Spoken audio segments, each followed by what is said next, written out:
hospital area branch je somma parian lai mai in theita along koma local song zong te pathian dingin chibai ka phok jeo ka ani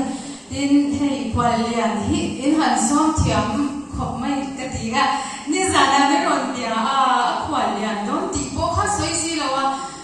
ka ron sui mol ve de to pa ha ma ka ni thom to de pa ka han thang lo be la tilai de po khan han joy om tur ti ka kan nia ma ro chun thak sa lo khan kan ka ani hi a fel me ma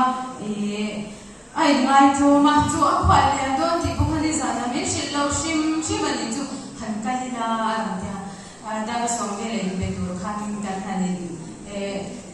for the mara chu committee ka lo ne ni na ani la lo wai bo chuan zinga a message ka mo che a jong ka ron kal ani mi share thiam ne ko kan han nge ni ale ama sa chuan lemrual an kim thalo kan ti photam o chuan na ki ka mo le a thul le kan chei kon ne o ina pe nge wa la thiam